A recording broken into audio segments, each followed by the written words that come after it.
السلام عليكم حبيباتي، كي دايرين؟ بخير، رمضان مبارك سعيد، الله يدخلوا علينا وعليكم بالصحه والسلامه والرزق والتيسير ان شاء الله يا ربي وراحه البال. كما تتشوفوا رمضان على الابواب، ضروري من الشباكيه غنديروا ان شاء الله بواحد المكونات اللي ساهلين، واخا هي ما سهلاش ضروري خاصها الوقفه. كما تنعرفوا بالنسبه للمكونات اللي عندي، الدقيق 2 كيلو ديال الدقيق، دايره فيه واحد القبيصه ديال الخميره غير حيت الجو بارد الا ما كانش نستغناو عليها. بالنسبه للمكونات، انا داك الزنجلان اللي منقي وما مطحونش يعني بقى هكاك صايم ديال الزواق. هنايا عندي زلافه ديال اللوز، زلافه ديال الزنجلان، كما تتشوفوا زلافه كاس ديال الزبده دايبه، وكاس ديال زيت البلديه، وكاس ديال زيت الروميه، وعندي قرعه ديال المازهر، ونص قرعه ديال الخل اللي غادي نستعمل، ساشيه ديال الخماره، وبيضه غنستعمل غير الصفر ديالها، وعندي واحد الكويس فيه زعفران الحر. هنا غنعاود معكم المكونات. عندي هنا كما قلت لكم عندي زلافه ديال اللوز مطحون ما محمرش، مطحون بالقشره ديالو. عندي عاوتاني هنايا زلافه ديال زنجلان، فوق منها حاطه واحد شويه د المسكه الحره مطحونه مع معلقه ديال الملحه، راه ما بينتهاش ما بانش.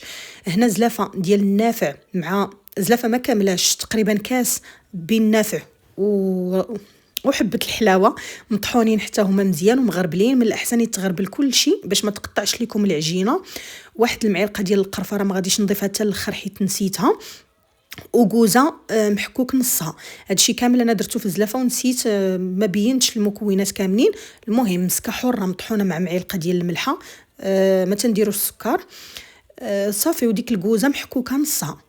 هنا خلطنا دوك المكونات اللي ناشفين وغندوزو للسوائل. بالنسبه للسوائل كي قلت لكم، كاس ديال زيت العود، وكاس ديال زيت الروميه العاديه، وكاس هنايا عندي واحد نص ضويمه ديال الزعفران، مع زعفران حر فازك في داك الكاس ديال الماء.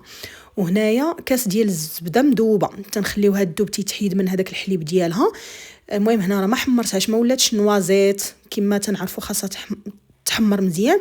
المهم غير مشات من هذيك داك الماء اللي فيها، داك الماء اللي تيكون في ديك الزبده صافي، وحيدناها. هنايا غنضيف ديك القرعه ديال المزهر، غنضيفها كامله كما تتشوفوا، وتنضيف ليها الخل. بالنسبه للخل من الاحسن ما نكثروش بزاف باش ما تجيش هشيشه بزاف وتبدا تهرس لينا. هنا ضفت هذيك المعلقه ديال القرفه، نسيتها ما درتهاش من الاول، تتعطي واحد النكهه زوينه. الخل من الاحسن ديروا غير نص قرعه في 2 كيلو، الا كثرتو عاوتاني بزاف تتبدا تهرس اكثر، ملي تتبغيو تعسلوها تتهرس اكثر. كي قلت لكم الخل تيهششها، ومن الاحسن ما نكثروش منه. انا درت غير نص قرعه. وبالنسبه للماء، خلط حطيت حدايا واحد زلافه د الماء، ولكن درت تقريبا غير كاس باش جمعتها. داك الكاس غير تيخليها فيها واحد القرمشه، داك الكاس ديال الماء تيخليها فيها واحد القرمشه في العضه ديالها. الا ما بغيتوش ديك القرمشه خليوها بلا ما، ديروا غير المزهر، ضيفوا المزهر. ضفت هذيك الحبه ديال البيض، حيدت ليها البيض ديالها، ودرت غير الصفر، وساشيه ديال الخماره حمراء. صافي هادشي اللي غندير. وغادي نبقى نجمع دوك المكونات. غنحاول الماء ما درتوش دابا غنجمع كل شيء وغنبدا نخلط حتى غتبقى داك التفرتيت ديال الدقيق اللي بقى لينا، غنبقى غير نرش بالماء صافي وغادي نجمع. هاد المرحله ممكن ديروها ممكن ما ديروهاش، ممكن تستغناو على الماء وديروا غير مزهر، تضيفوا واحد الكاس ديال المزهر صافي. هانتوما كي تشوفوا راه غير واحد الكاس ديال الماء اللي ضفت، والعجينه راه تتكون قاصحه.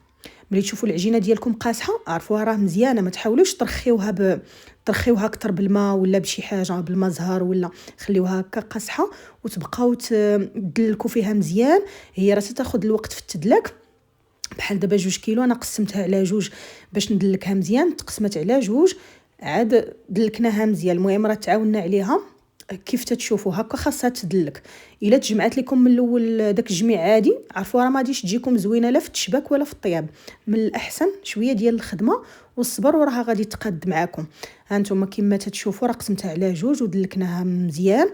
في هذه المرحله هذه غنعاود نقطعها دوائر، وغنديرها في بلاستيكه ولا السلوفان اللي عندكم، كاين السلوفان ديروه، تقطعوها دوائر وغتحطوها في ديك البلاستيكه باش ترخف واحد شويه.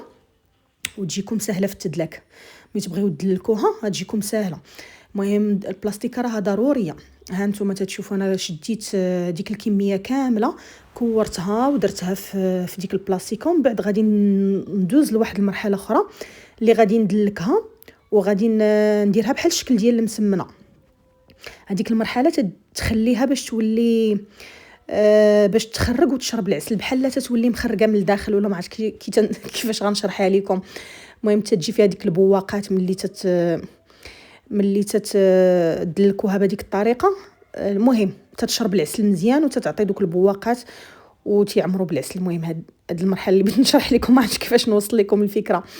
المهم ها نتوما تتشوفوا صافي غير خليتهم هنا ارتاحوا واحد شويه صافي، وغادي ندوز للمرحله التاليه كي قلت لكم.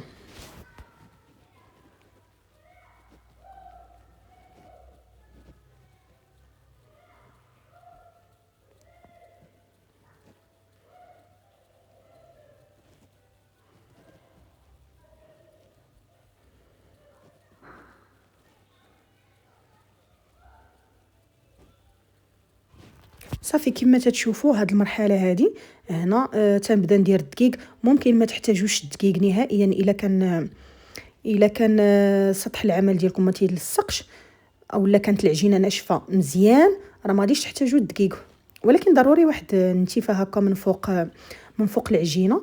صافي كيف تتشوفوا تنردها بحال المسمنه كما تنطويو المسمنه.